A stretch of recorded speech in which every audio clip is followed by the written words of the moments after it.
de ter aqui o professor doutor Fernando Gonçalves Rey, né? Um cubano já há muitos anos no Brasil, fez seu doutorado em psicologia e doutorado em ciência na antiga União Soviética, em Moscou, e está aqui também como convidado da Faculdade de Educação do UniCeub para poder ambientar o nosso evento. Também, meu nome é Maurício Neuber, eu sou professor do Departamento de Psicologia Clínica da Universidade de Brasília e atualmente coordenador do programa de pós-graduação em Psicologia Clínica e Cultura. Nós iniciaremos nossa discussão. Ela infelizmente não poderá ir até às 18 horas, porque o professor Fernando tem compromissos com o médico, né? Então, assim, aquela prevenção 4h30 precisa sair. Sim. Então nós vamos começar um pouco a discussão. Ela tem 3 módulos. Um primeiro falando sobre o sujeito, o trânsito inconsciente, que é o tema. Outro falando sobre clínica, as questões clínicas ligadas a isso, e outro ainda discutindo a epistemologia, alguns problemas epistemológicos. Então, ao final de cada módulo, ou talvez ao final do segundo, a gente já abra uma primeira discussão com o público. No começo, nós vamos assistir pequenos vídeos que abrem esses módulos, e depois nós teremos a discussão, comporemos a mesa para fazer a discussão. Então, pode começar, Daniel, por favor.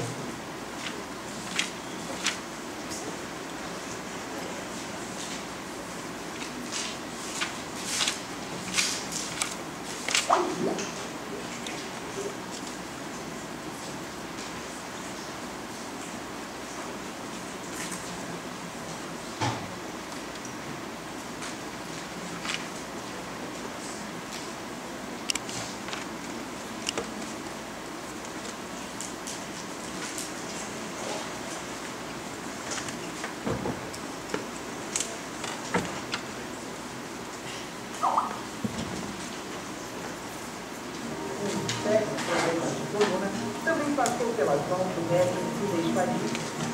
Presidente não quis dar entrevista, mas a segurança dele, Delson Espírito Santo, disse que o general não sente mais dores e que já está andando sem dificuldade.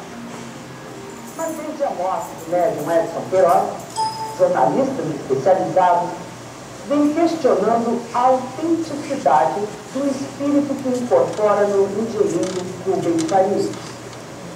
Eles não reconhecem nele nem a postura, nem as técnicas do Dr. em ação. O jornalista Jorge Lisiri, que acompanhou durante muito tempo o trabalho desenvolvido por Géry Ross, acredita que o espírito recebido por Rubens Farias não é mais o Dr. Fritz. Primeiramente, quero dizer que relembrar que Fritz é um nome popularíssimo. Milhões de Fritz espalhados por aí. Agora, poucas cirurgias eu vi com esse médico no Rio de Janeiro.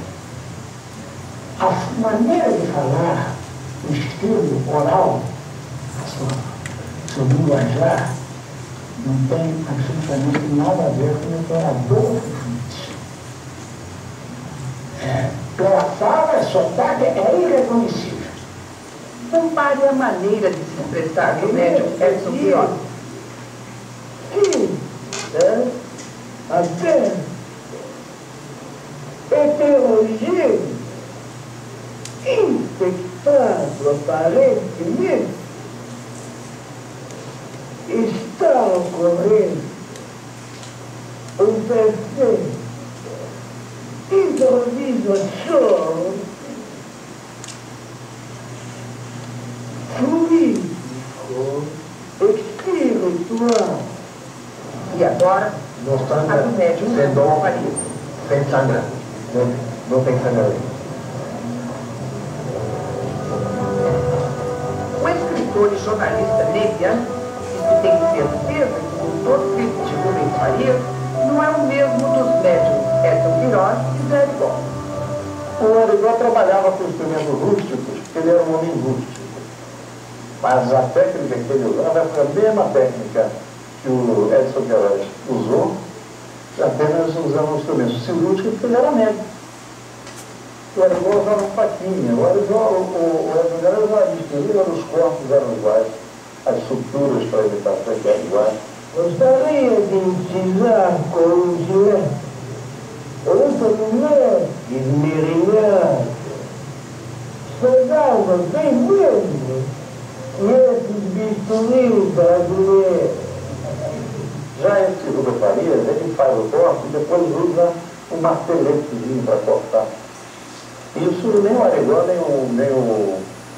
nem o Edson fizeram, e mesmo a cirurgia mediúnica, cada um tem o seu sistema, o seu método. Eu não ia mudar se de repente começar a martelar os outros.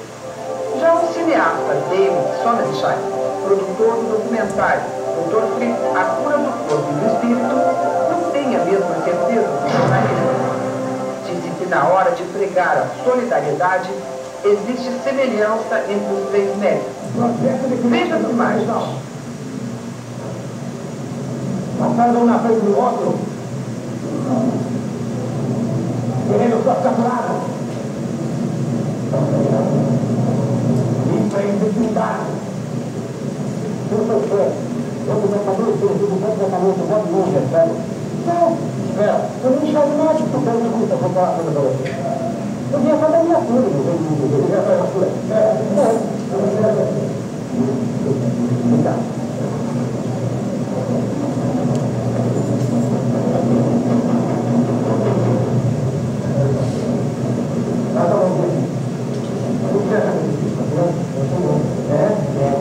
Aqui, ó. Quantos anos tem?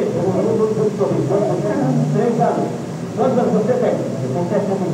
Ele tem 3. Então você tem que esperar o que a Deus ele se curado. Você não tem que ficar atrás da sua cura. Você tem que ficar atrás da cura dos outros.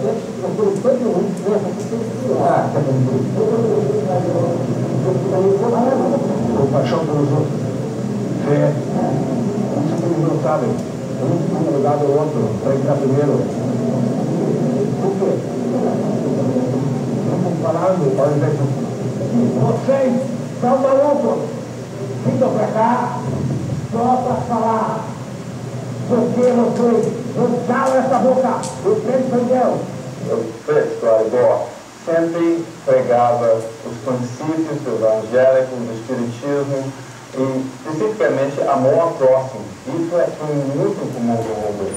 Então esse trabalho que ele estava fazendo não era só com o corpo, ele estava trabalhando com a alma das pessoas desde o início. Durante os meus 5 anos de experiência com Aragão e Rubem, eu não posso dizer definitivamente que é o mesmo ou não, porque tem muitos semelhantes e também diferenças. E pode dizer que as diferenças acontecem porque um espírito também pode evoluir e mudar. Mas ninguém melhor do que o próprio médium Rubens Farias para responder sobre a polêmica. Eu acredito piamente, como já me foi explicado por ele próprio, que é o espírito do Dr. Adolfo Fritz. Agora, se ele se chamasse Zezinho das Couves e fizesse a mesma coisa, que é tratar, mostrar às pessoas um caminho de fé, de bondade, de humanidade, e fizesse ver a essas pessoas que é o caminho real para uma vida melhor, eu não me importaria com o nome. Eu acho que quem se importa com o nome é que não deve ter muita coisa para fazer e aí fica pesquisando o nome. Eu insisti em ouvir o engenheiro Rubens Farias depois de ter incorporado. É o senhor mesmo que está no corpo do engenheiro Rubens Farias? Não tem dúvida? Eu tenho dúvidas e muitas pessoas têm dúvidas, e agora é uma grande polêmica disso, porque o senhor teria terminado a sua missão no Brasil? Entrega lá dentro. Vem cá.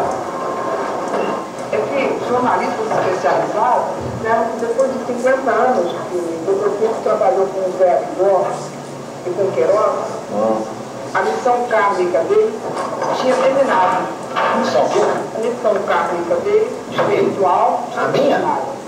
A minha? A sua. O senhor tinha ido embora para não voltar mais. Missão.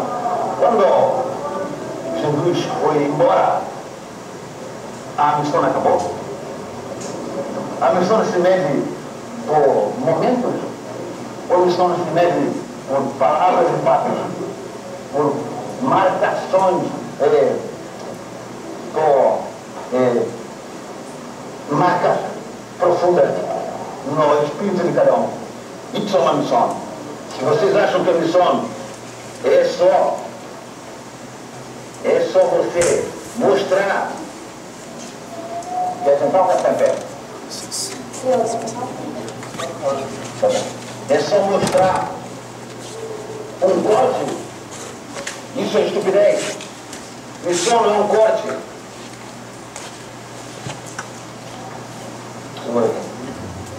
Quer? Aqui. Agora você pega a sua mão. Vem cá.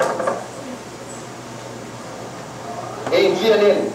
Eu? É. Aqui, ó. Aí eu não tenho coragem. Não tem coragem nada. Fica quieto. Pensa Deus. Agora, pensa assim comigo. Minha mão não no corpo dele. É sua mão no corpo dele. Então você é Dr. Fritz também?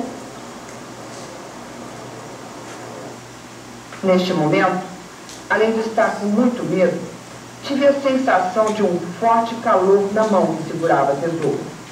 É isso aqui, ó.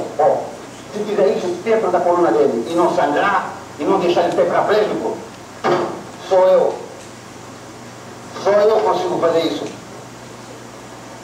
Aqui, ó. Dentro. Aqui dentro. Aqui. Vértebra dele.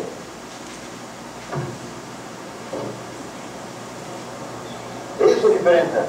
Isso é missão. Vai tomar conta dela.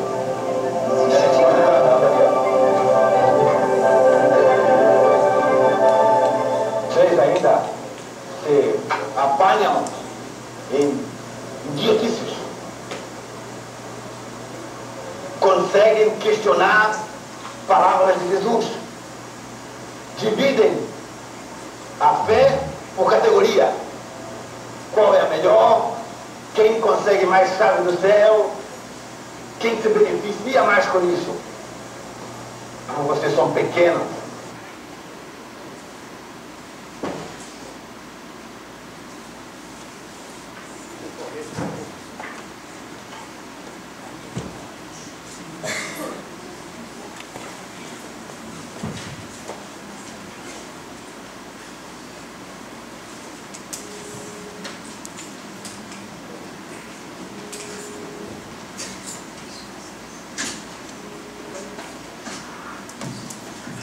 Quando nós pensamos a respeito desse debate, e pensamos aqui a respeito de vários tipos de situação de trânsito que poderiam ser colocadas, uma das questões iniciais, ela tem a ver com o problema da consciência. Né? Por quê? Porque tradicionalmente se associa, muitas abordagens associam o sujeito ao tema da consciência. E aqui entra um grande problema, que eu diria que ele tem raízes epistemológicas, também teóricas, muito grandes, muito profundas, que são o seguinte, remetem ao início da própria psicologia, quando havia a proposta dos estudos do magnetismo animal.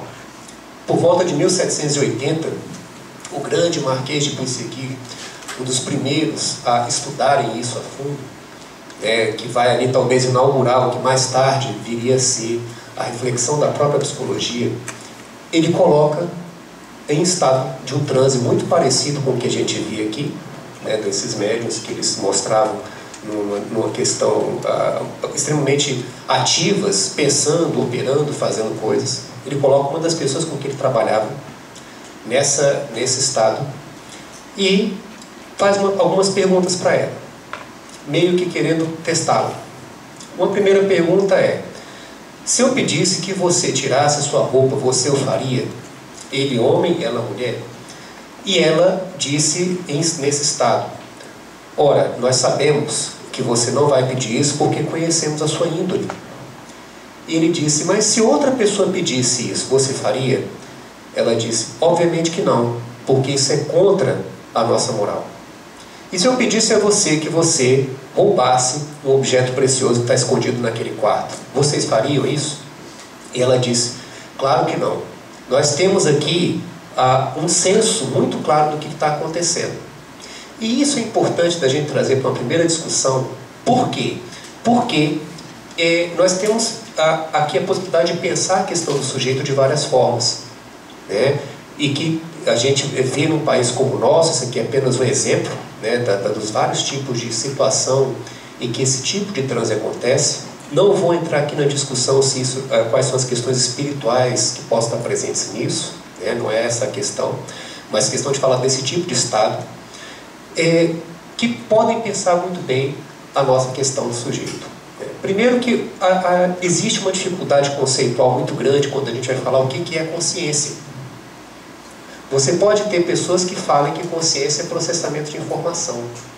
De uma certa maneira, um ser unicelular, quando ele vai fagocitar, né, um corpúsculo para poder manter a sua alimentação, ele vai, digamos que sabe processar aquela informação. Se o processamento de informação é consciência, nós poderíamos considerar isso como consciência. De uma certa maneira, se a gente pensasse por aí, várias partes do nosso corpo, órgãos, células, estão trabalhando, processando informações nesse momento, enquanto nós estamos aqui respirando. Respiração até como uma forma de alimentação, se a gente considerar dessa forma, e desenvolvendo aqui as nossas atividades. Merleau-Ponty, no seu trabalho magistral ainda dos anos 30, a estrutura do comportamento, falava disso. Uma parte do corpo que é lesada, de uma certa maneira, entre aspas, ela sabe que é lesada, e isso afeta todo o sistema a qual ela pertence. De uma certa maneira, o organismo como um todo. E daí ele entra com a questão do corpo vivido. Mas, se a gente pega a fragilidade desse conceito e começa a pensar a respeito de como existe processamento de informação em quase tudo na natureza, nós poderíamos começar a falar, por exemplo, que esse computador ele também tem uma consciência. Ou que os aparelhos que a gente está usando aqui também têm consciência. Ou você pegar até a própria discussão que Merleau-Ponty começa a levantar sobre o plano físico, uma gota de óleo numa chapa quente, né, ela pulando de um lado para o outro, se movimentando de um outro lado para o outro, isso teria consciência também. Então esse é um problema que começa a levantar, que este saber, entre aspas, associado com o processamento de informação, não será capaz de definir mais a fundo o que seria a própria consciência. E aí lança-se um problema à própria psicologia cognitiva, né, que trabalha bastante com a questão do processamento de informação. Bom, se nós começamos a pensar de uma outra perspectiva, a ideia de um sujeito, ela passa por algumas outras questões. Edgar Morin, num dos seus livros, ele começa a falar dos vários tipos de desdobramento que existem para você se referir no mundo. Eu falo, eu quero isso. É uma maneira de expressão desse sujeito. Ou isso é para mim. É uma outra forma desse sujeito se colocar, talvez, numa voz mais passiva. Ou se eu falo em nome de um nós. Ou se eu falo em nome de outros. A própria língua vai oferecer várias possibilidades da gente pensar essa questão, não para entrarmos aqui numa tirania da linguagem, que é bastante comum em muitos pensadores de hoje, uma espécie de hipertrofia, como se tudo fosse por uma determinação linguística, entendendo que a linguagem faz, sim, um aparato importante, ela é um momento fundamental da inauguração da consciência, talvez isso seja consensual para muitos, mas entendendo que existem vários tipos de experiência nessa relação eu-mundo que podem começar a levantar a discussão do que é o sujeito. E daí que quando a gente está falando nesses estados específicos que nós vimos ainda há pouco, de pessoas que estão num estado de transe, como eram os sonâmbulos do Marquês de Puységur, e como são os médios que foram visualizados aqui nesse vídeo, a nossa discussão ela se aprofunda um pouco mais. Por quê? Essas pessoas, quando voltam desse transe, elas não se lembram de absolutamente nada que aconteceu. Uma característica do transe sonambúlico, do sonambulismo induzido. Elas não lembram do que aconteceu. E, mesmo assim, você pode notar que existem algumas alterações físicas, principalmente visível aqui no semblante, né, no olhar, na maneira de fixar o olhar, que são muito claras, né, e que mostram que essas pessoas estão ativas, elas estão, digamos, conscientes de uma certa forma, estão pensando, estão levantando essa questão, estão interagindo com os outros, assumindo uma personalidade, etc. Esse problema ele não passou desapercebido da psicologia desde o século XIX. A questão de por que isso é tão pouco estudado hoje é uma outra questão que a gente pode levantar mais tarde.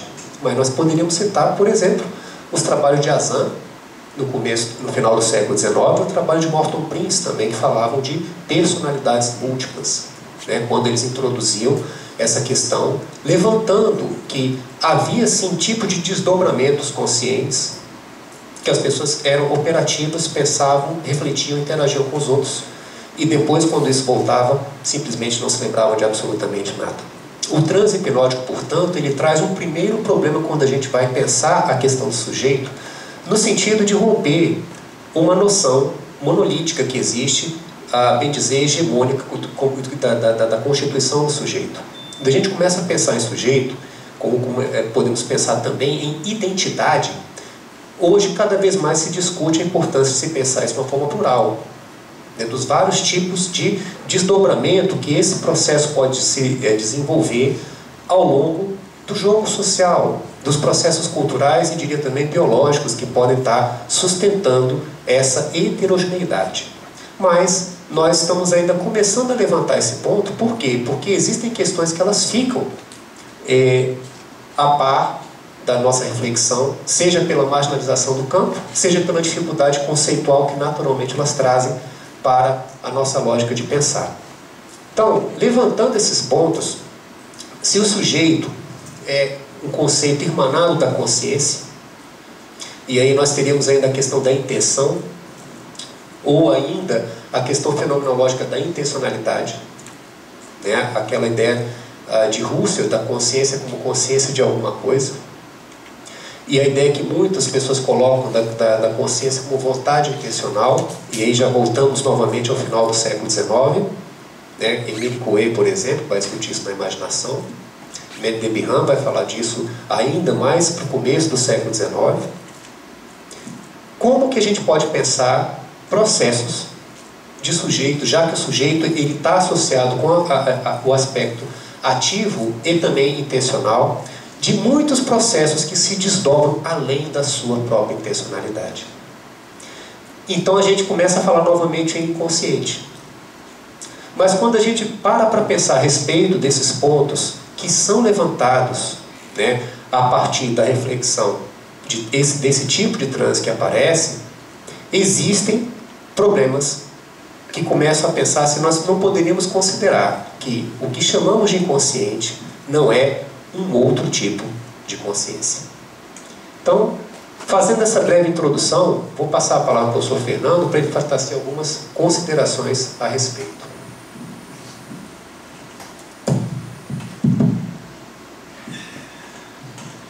Bien, gente, boa tarde. Eu realmente estou aqui por uma curiosidade grande, porque me interessam todos os fenómenos que têm que ver com o humano. E estou aqui também porque Mauricio é um professor que tem acompanhado minha linha de pesquisa historicamente e tem sido uma das pessoas que tem significado novos processos dentro de um campo diferente de pesquisa, que é este precisamente do transe e da hipnose. Eu sinto que nós sempre que falamos de categorias temos que situar-nos em um lugar. E com certeza eu me situo no lugar do sujeito dentro da teoria da subjetividade que vengo desenvolvendo, na perspectiva histórico-cultural, onde precisamente a fundação deste conceito vem ao encontro, na década dos anos 90, 80, com o que naquele momento parecia eliminar os registros da psicologia em prol dos registros das práticas discursivas. E essencialmente me refiro ao construccionismo social e à negação que esta teoria trouxe de todos os aspectos complexos que têm que ver com o caráter gerador do aspecto emocional simbólico do ser humano. Na perspectiva de uma subjetividade pensada desde a cultura, onde eu penso que tem antecedentes importantíssimos na filosofia, e hoje quero mencionar particularmente a filosofia das formas simbólicas de Cassirer, eu sinto que toda forma de contacto da gente com o mundo é sempre uma produção simbólica, ou seja, nós não temos nenhum mundo espiritual, nenhum mundo objetivo que de uma forma direta nos atinja em registros, pudiésemos chamar, usando essa palavra, organísmicos, e nos atinge com certeza no nível subjetivo, mas sem determinar que tipo de produção subjetiva vai acontecer quando estamos envolvidos num contexto. Desde esta perspectiva teórica, o sujeito é consciente porque exerce a capacidade da intenção no contexto da relação, mas o sujeito não é consciente da configuração subjetiva que anima a ação. Portanto, esta definição de sujeito vai em contra da forma em que o sujeito psicológico implícito esteve presente nas teorias modernas da psicologia e simultaneamente resgata essa morte do sujeito que o pensamento construcionista e pós-estruturalista formulou. Partindo de aí, eu sinto que os registros, por exemplo, que coisa é o transe? Tem uma coisa para pensar, por exemplo, uma pessoa quando está em uma meditação yoga, não está em um transe. Um karateca quando está concentrado e é capaz de quebrar uma parede, onde a velocidade do golpe é inacreditável para o próprio físico, não está em um estado de transe. Então, o transe precisamente aborda uma quantidade muito diversa de fenômenos e eu sinto que a ciência tem que estar aberta a avançar processos de significação sobre estes complexos problemas. Eu penso também que foi muito bom Maurício me ter chamado, porque eu sou um ateu confesso e eu juro que cada vez que eu vejo como uma forma de poder, porque a religiosidade é uma forma humana que usa um conjunto de símbolos como forma de controle e exercício do poder.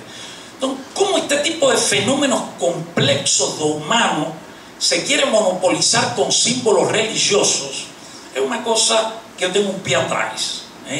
Eu sinto que estes são processos da ciência, que estes são as interrogantes que a ciência sempre tem que ter frente a ela, como fenômenos da vida, mas que esto não pode ser capitalizado por um pensamento religioso. Todo o contrário, se eu estou aqui é porque sinto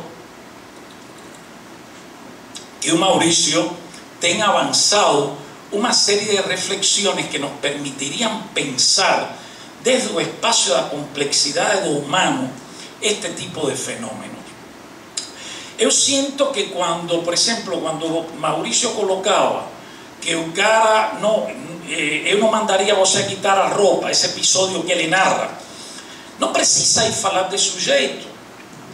A pessoa está configurada subjetivamente, ou seja, nós somos portadores de configurações subjetivas que praticamente nunca nos permitem, ni em estado de transe, eu sinto, trair aquilo que nos configura de forma mais complexa. Por exemplo, um bêbado, ele comete muitas gafes, mas é difícil que ele cometa uma gafe que não está em sua condição de pessoa.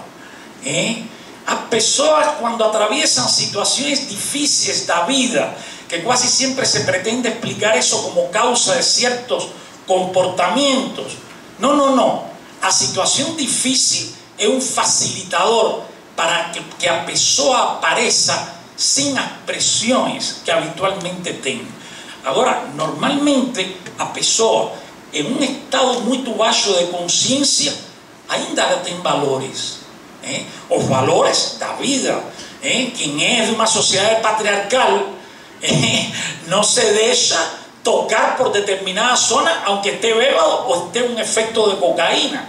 ¿Comprende? O sea, que a configuración, estas configuraciones complexas, que son de orden simbólico emocional, operan para linda intención.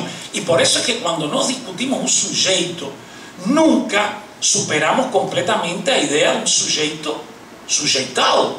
O sea, un sujeto existe en configuraciones que trascienden su capacidad de representación para organizar las alternativas de comportamiento. Por eso, inclusive cuando nós tenemos un comportamiento intencional orientado por representaciones fundantes, ten configuraciones subjetivas y desdobramientos de sentidos que están presentes en la acción y que están além da representación. Y es precisamente por eso que con epistemología cualitativa siempre defendí que no tenemos que usar la expresión do otro no pela intencionalidad direccionada, mas pelo que él atrás que nos permite hipótesis sobre elementos presentes en una acción que no están no campo da representación y que no están no campo da consciência. Eu acho que esto es importante en la discusión, como acho también que embora a intención no sea responsable do resultado da acción, a intención es una productora de sentidos subjetivos que están también nuevamente para além da representación do sujeito. O sea, o sujeito no es un título de conde, no es una condición de justicia, no es una categoría moral, ¿verdad? O sea, yo siento que nós somos sujeitos por una forma de colocación y de participación en un contexto de acción, y podemos no ser sujeitos en otro contexto de acción. Ahora, tem duas cosas que eu penso que a gente tem que considerar nos efectos da subjetivação. A filosofia da vida. Este era um termo que Gordon Allport, lá no 1930, defendia como um sistema da personalidade, não como um sistema cognitivo intelectual. E é muito importante porque eu acho que dos elementos da força do sujeito é a configuração subjetiva de valores que estão elaborados, estão refletidos, que passam por uma história acompanhada, verdade? Lembrem que nós vivimos na sociedade da fragilidade, por isso também todo aquilo que opera procurando um recurso de manipulação sempre me preocupa, porque eu sinto que nós somos uma sociedade que tentamos crear a vítima e não facilitar a emergência do sujeito, verdade? E claro, aqui estão as culturas. Eu acredito que todas as produções simbólicas, incluindo o tipo de relação de nosso corpo com registros do mundo, tem uma natureza cultural. Por exemplo, quanto eu gostaria de poder ter um nível de concentração que me fizesse uma redução das pulsações cardíacas ao nível que consiga um maestro de yoga ou ao nível que consiga Shumara Pum, o sétimo dan de karatê. Eu gostaria muito, mas minha cultura não me facilitou o uso de recursos simbólicos que me propiciaran um tipo de relação com meu organismo. Então, em minha forma de ver estas coisas, evidentemente que os artefactos culturais simbólicos son recursos con potencialidades infinitas sobre a forma de expresión do corpo, sobre a emocionalidade e sobre as formas de subjetivación que somos capaces de desenvolver en nossa historia pessoal. Eu siento, e o último que quero colocar, porque después vamos a debatir a clínica, que hoje nós vendemos muito, como eu falava, o lugar da vítima. O lugar da vítima é a antítese do sujeito. Por exemplo, eu lembro um jovem, eu vengo de uma sociedade onde a vida é difícil, onde os desafios são múltiplos. Eu lembro um sujeito de 40 anos, quase 50, que tinha tido uma série de problemas sérios, se você continua um relato. Mas ele me falava, olha, Eu me veía a mí con 15 años, con un fusil na mão, fora de minha família, en una situación de total inestabilidad. Yo me sentía orgulloso de mí mismo. Yo me preguntaba, ¿cómo voy a fraquejar ahora, con 55 años, frente a esos desafíos? Esa es una expresión de cómo la filosofía de vida también tiene un papel activo en la generación de sentidos subjetivos. Y evidentemente que se configura. Porque uno de los desafíos grandes que tiene la clínica es cuando un significado que se llega frente a una situación vivida se convierte en un elemento de un proceso de mudanza. No es un significado que llega a la mudanza, es la configuración subjetiva tu significado. Ok, pienso que podemos interrumpir por aquí, ¿no? Bom, apenas alguns pontos aqui que eu acho. Continuamos, porque te voy a responder. Sim, Então, continua o debate. então vou continuar. Ótimo. Há alguns pontos que eu queria levantar, Fernando, que de fato, quando a pessoa toma aquele posicionamento de dizer não vou tirar minha roupa, isso em si não configura uma questão de sujeito. Mas o que a gente pode notar é que existem estados de transe, como foi mostrado aqui e como é relatado pela literatura já há mais de 200 anos, de que nesse tipo de estado toda uma intencionalidade e agenciamento se desenvolve também, configurando atitudes, configurando, digamos, ele é como se assumisse, pegando aqui emprestado um pouco o Sartre, um outro eu, para poder desenvolver uma série de coisas importantes, em toda uma intencionalidade, toda uma produção de sentido e com saberes, inclusive, muito além da capacidade dele, digamos, ordinária, né? Por isso é que eu acho que, sim, o que a gente coloca não contradiz o que você levanta a respeito de muitas coisas dos processos subjetivos que acontecem além da intencionalidade do sujeito, né? Mas que ao mesmo tempo, nesse estado, também se configuram condições ativas, entre aspas, de uma certa maneira conscientes, que a pessoa, quando ela retorna, ela não se lembra.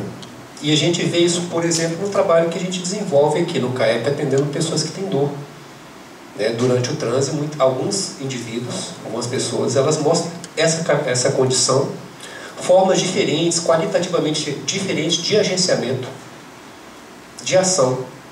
E simplesmente quando elas retornam, elas não se lembram de absolutamente nada que aconteceu. Embora todo esse controle que você fala, de preservação do seu valor moral, das coisas que são importantes, estejam preservados, né? Por quê? Porque existe toda a discussão na hipnose de que se você poderia influenciar uma pessoa a fazer aquilo que é contra a moral dela ou não, né? E essa discussão é aberta, inclusive, né? A gente acredita que é muito difícil, mas não é impossível.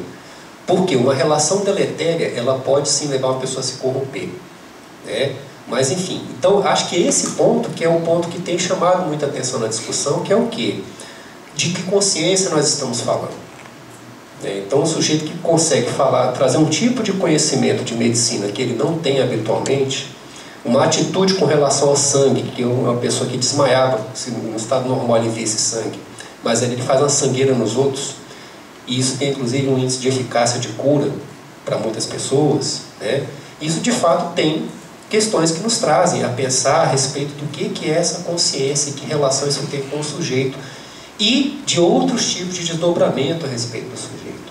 Eu chamo a atenção aqui, um dos autores que poderia ser interessante para aprofundar essa discussão é o próprio Jean-Paul Sartre, quando ele fala da transcendência do ego, né? Não que ele tenha discutido isso, mas ele vai falar uma espécie de desdobramento, né? E se a gente pega ainda a tradição europeia, quando Edgar Morin fala de um duplo, né, que é uma tradição antiga europeia, de projeção da consciência sobre si mesma para ela poder se pensar, e muitas vezes amparada por toda a tecnologia que vem dos grupos religiosos, de yoga, etc., né? A única coisa, não vou aprofundar a discussão, mas vai ficar para depois a provocação, que eu acho que aqui não vai caber, é que eu não acho que a religião em si seja um sistema de manipulação apenas, né? Existe um poderoso veículo de produção de sentido que a ciência não é capaz de cobrir, inclusive. Por isso é que eu não acho que esse tipo de demonstração signifique que ela esteja capitaneando, né?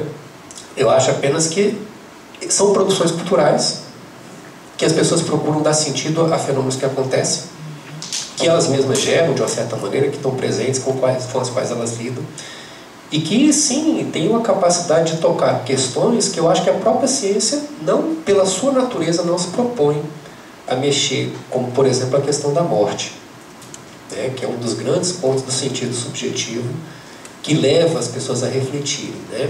Então, mas assim, eu acho que esse seria um outro ponto um pouco mais profundo que a gente vai desenvolver, talvez num outro debate,